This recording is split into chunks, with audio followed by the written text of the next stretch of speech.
پھر اس کے بعد نبی کریم صلی اللہ علیہ وسلم فرماتے ہیں کہ عورت اپنے خاوند کے گھر کی محافظہ ہے اور اس سے اس کے گھر کی چیزوں کے متعلق سوال ہوگا۔ اب ہماری بہنیں بھی ذرا توجہ کریں کہ جن کو اگر شوہر اچھے مل گئے، ان کو بنگلہ مل گیا، گاڑی مل گئی، پیسے کی فراوانی ہے، اس کے بعد ان کو نہیں پتہ کہ میری اپنی ذمہ داری کیا ہے۔ شرعی ذمہ داری سمجھیں۔ بچہ جو ہے وہ سب سے پہلے ماں کی گود کو اپنی تربیت گاہ پاتا ہے۔ ماں جتنی پاکیزہ سوچ کی حامل ہوگی، پازیٹیو تھنکنگ کی حامل ہوگی، اس کی ایکٹیویٹیز جتنی اچھی صاف ستھری ہوں گی، بچے اتنے ویسے سیکھیں گے۔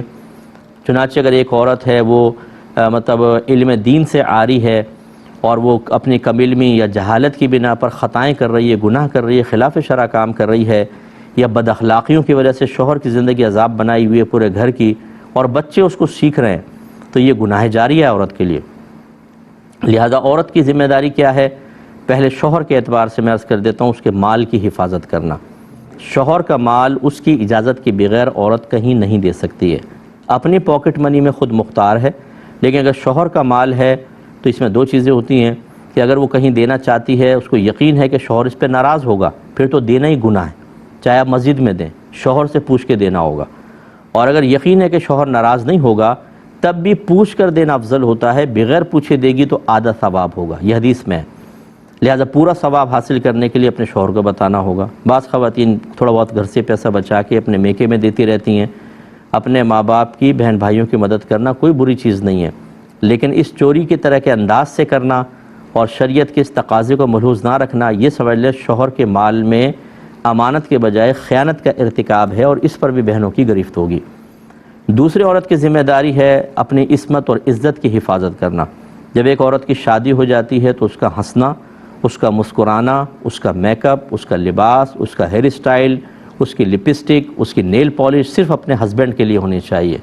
اگر ذرا بھی غیر مردوں کے لیے کیا اس نے، غیر مرد سے مراد کو اجنبی نہیں، آپ کے کزنز جو ہیں، میل کزنز، یہ بھی آپ کے لیے نامحرم ہے۔ آپ کا خالو آپ کے لیے نامحرم ہے، ٹھیک ہے نا؟ اس طرح آپ کا پھپھا آپ کے لیے نامحرم ہے۔ اگر کوئی اور رشتے سے حرمت کا نہیں ہوتا تو بعض اوقات ایسا ہوتا ہے کہ خواتین میک اپ وغیرہ کر کے شادی بیاہ میں جاتی ہیں، تو جس سے میل کزنز ہو، بھئی آج تو بہت اچھی لگ رہی ہو تم، آج تو بہت خوبصورت لگ رہی ہو، بھئی کیا تم نے ہیئر اسٹائل، خوش ہو جاتی ہیں، وہ بانچیں کھل جاتی ہیں ان کی فوراً، اور نیکسٹ ٹائم جب وہ جاتی ہیں اور بند سنور کے تاکہ دو تعریف جملے ملیں۔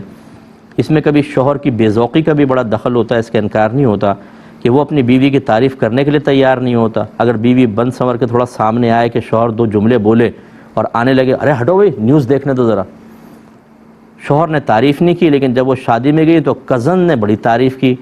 عورت تعریف کی اکثر بھوکی ہوتی ہے، اس طرف مائل ہو جاتی ہے۔ شوہر نے کھانے کی تعریف نہیں کہ مہمان انگلیاں چاٹ رہے ہیں، بھابھی کیا کھانا بنایا ہے آپ نے، بھابھی کیا کھانا بنا، بھابھی چوڑی ہو رہی ہیں، خوش ہو رہی ہیں، اور پھر وہ ان کے لیے خاص غیر مردوں کے لیے نیت سے کھانا بنا رہی ہے کہ دو تعریفی جملے آئیں۔ اچھا، کھانا بنانا غیر مرد کے لیے کوئی حرام نہیں کہہ رہا ہوں، مطلب کہنے کہ توجہ شوہر کے بجائے غیر کی طرف جانا، اس میں بعض وقت شوہر کا بھی دخل ہوتا ہے۔ اس لیے میری بہنیں برا نہیں مانیں، اگر آپ نے تیاری اپنے لیے کی ہے یا اپنے ہسبینڈ کے لیے، ٹھیک ہے۔ اب اگر آپ شادی بیاہ میں گئی، کسی نے کوئی تعریفی جملے کہہ دی اور دل میں خوشی بھی محسوس ہوئی، اس میں آپ کی گرفت نہیں، کیونکہ آپ کا قصد و ارادہ یہ نہیں تھا۔ لیکن اگر قصد و ارادہ یہ ہو کہ فلاں مجھے دیکھے اور میری تعریف کرے، سمجھ لیں آپ خیانت کی مرتکبہ ہوئی ہیں۔ اسی طریقے سے اگر کسی غیر مرد کی طرف آپ کا میلان ہو جاتا ہے اور آپ اس کے تصور میں رہتی ہیں، یا اس سے بعض خواتین دوستیاں کر لیتی ہیں فیس بک وغیرہ کے اوپر اور غیر مردوں سے چیٹنگ چل رہی ہوتی ہے، یہ شوہر کی امانت میں خیانت کا تصور ہے۔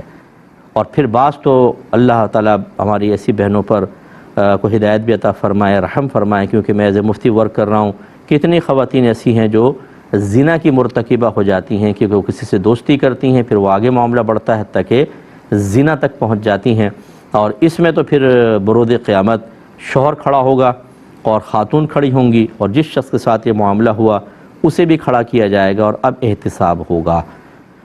نبی کریم صلی اللہ علیہ وسلم جب مجاہدین کو بھیجا کرتے تھے تو بعضوں کے گھر میں پیچھے کوئی نہیں ہوتا تھا، تو وہ جاتے ہوئے اپنے کسی دوست کو کہہ دیتا تھا کہ بھئی میرے گھر والوں کا خیال کرنا۔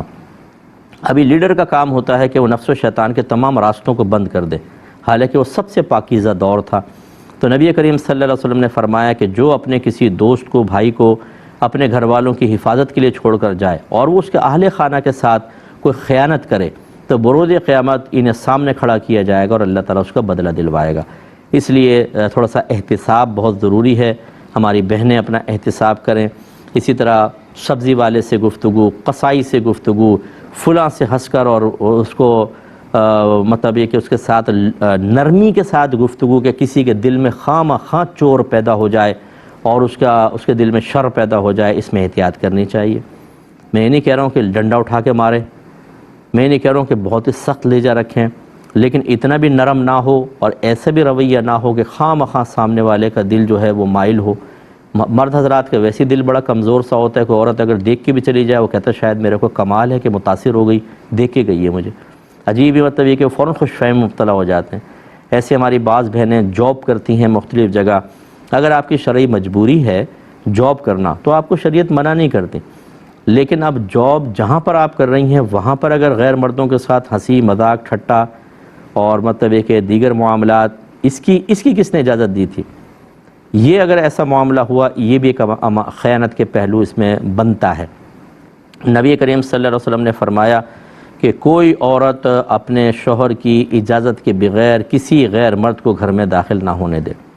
اجازت کب ہوگی کہ جیسے کوئی کزنز وغیرہ ہیں، دیگر ہیں، مہمان آ رہے ہیں تو شوہر نے کہا بھی ٹھیک ہے آنے دو، الگ بات ہے، وہ پردے میں رہ کے بٹھائے، ورنہ سرکار نے منع فرمایا۔ اب ہماری خواتین، ہماری بہنیں بعض اوقات اس پہ توجہ نہیں کرتی ہیں۔ کالج، خصوصاً جو جدید دور کی بچیاں ہیں، کالج لائف میں ہوتی ہیں، سہیلیاں ہوتی ہیں، پھر وہ آپس میں ملنا، شوہر کے ساتھ آ گئی ہے اور کزن سے ہنسی مذاق ٹھٹا ہوتا ہے، اور اس میں بعض اوقات پھر وہ اگر شوہر شریعت کو ملحوظ رکھ کر منع کرنے لگے تو اس کو تنگ نظر کہا جاتا ہے، اس کو دقیانوسی کہا جاتا ہے۔ لڑکی کہتی ہے کہ اس گھر کے اندر مجھے سانس گھٹتا ہوا محسوس ہوتا ہے، اس سے نہ ملو، اس سے نہ بولو۔ یہ تو شوہر کی ذمہ داری ہے۔ جیسے ابھی پیچھے یہ بات گزری کہ ہر شوہر سے اس کے گھر والوں کے بارے میں کویسچن ہوگا، تو اس میں ہم نے ایک بتایا کہ اس کو برائی شوہر پہ لازم ہے کہ اپنے گھر والوں کو برائی سے روکے۔ اب اگر وہ دیکھتا ہے کہ میری زوجہ بے پردہ ہے، وہ غیر نامحرم سے اس طرح کی گفتگو کر رہی ہے جو نہیں کرنی چاہیے، لیکن وہ اگنور کرتا ہے، تو قابل گرفت ہے، بروز قیامت اس کا حساب ہوگا۔ آپ اس کو تنگ نظر کہیں، چاہے آپ اس کو دقیانوسی کہیں، ایکسٹریمسٹ کہیں، فنڈامنٹل کہیں، لیکن وہ بیچارہ صحیح کر رہا ہے۔ اگر وہ شریعت کے تقاضے کے مطابق کر رہا ہے تو، اور وہی جو دائرہ شریعت اس کے مطابق اگر وہ کر رہا ہے تو ٹھیک ہے۔ شکی مزاج ہونا ٹھیک نہیں ہوتا، لیکن بالکل بے پرواہ ہونا یہ بھی تو ٹھیک نہیں ہوتا۔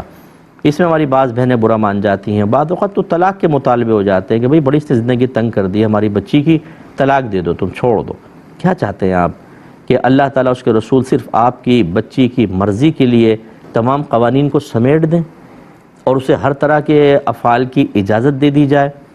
مذہب آپ کی زندگی کو تنگ نہیں کرنا چاہتا، مذہب آپ کو خرابی سے بچانا چاہتا ہے، آپ کی زندگی کو ایک نظام، ایک قرینے پہ لے کر آنا چاہتا ہے۔ ایسی خواتین جو یہ کہتی ہیں کہ میری بچی کی زندگی اس نے تنگ کر دی، میں آپ سے کویسچن کرتا ہوں، اگر آپ کی بہو اس طرح کرے کہ میکے جائے اور وہاں اپنے میل کزن سے ہنس کے باتیں کر رہی ہو اور آپ دیکھ لیں، کیا کریں گی آپ تو فوراً بیٹے کو بلائیں گی، ادھر آؤ، دیکھو تمہاری بیوی کیا کر رہی ہے، تمہیں ذرا کنٹرول نہیں اپنی بیوی کے اوپر، مر جانا چاہیے تمہیں، غیرت سے ڈوب کے مر جانا چاہیے ہیں۔ اس طرف اتنے ماشاءاللہ خوبصورت لیکچر اور وہاں پہ یہ کہنا کہ میری بیٹی کی زندگی تنگ کر دی۔ تھوڑا سا سوچئے، یہ دو نظام، دو اسٹینڈرڈ نہ بنائیں اپنے گھر کے اندر۔ جو اپنی بیٹی کے لیے آپ چاہتے ہیں وہی بہو کے لیے، اور جو بہو کے لیے نہیں چاہتے وہ بیٹی کے لیے بھی نہ چاہیں نا، یہ ہمارے یہاں غلط ہو رہا ہے۔ تو خواتین کو، ہماری بہنوں کو چاہیے ہم سے بھی ناراض نہ ہوں، اور ہوں تو بہرحال میرا کیا مسئلہ ہے، ہمیں کیا پرواہ، ہمیں تو بتانا ہے شرعی احکام۔ تو اس لیے ہماری بہنیں اپنے آپ کو ریزرو کریں اور محتاط چلیں، یہی آپ کے حق میں بہتر ہے۔ ایک تو یہ شوہر کا معاملہ ہوا، دوسرا اچھا مال اور شوہر، تیسرا جو ہے وہ اولاد کے سلسلے میں ہر عورت پہ ذمہ داری ہے کہ وہ اپنے بچوں کو کہ اولین تربیت وہ کرے، کیونکہ ماں ابتدا میں بچے ماں سے کلوز ہوتے ہیں۔ اسی لیے ہمارا مذہب اسلام یہ کہتا ہے کہ اگر میاں بیوی میں سپریشن ہو جاتی ہے تو بچہ 7 سال تک اپنی ماں کے پاس رہے گا، یعنی 8ویں سال میں جب داخل ہوگا تو باپ کے پاس جائے گا، اور لڑکی 9 سال تک ماں کے پاس رہے گی، کیونکہ اولین جو تربیت کی ذمہ داری ہے وہ ماں کو دی ہے۔ اب آپ خود سوچئے، وہ وقت ہوتا ہے 1 سے لے کر 7 سال، یعنی 8ویں سال میں بچہ داخل ہوا اور بچی کا 9واں سال، کہ جس میں بچوں کی آبزرویشن بہت ٹائٹ ہوتی ہے، وہ ہر چیز کو محسوس کر رہے ہوتے ہیں، دیکھ رہے ہوتے ہیں، یہاں نقش یہاں بیٹھ رہے ہوتے ہیں۔ اس لیے ماں کے حوالے کیا گیا کہ ماں تربیت کرے اور بچوں کو بہت اچھا بنائے۔ اب اگر ماں ہی 1 سے 7 سال تک بچے کے ذہن کو ڈسٹرائے کر دے، تباہ کر دے، بچی کی غلط تربیت کرے، تو آئندہ زندگی تو گئی اس کی کام سے۔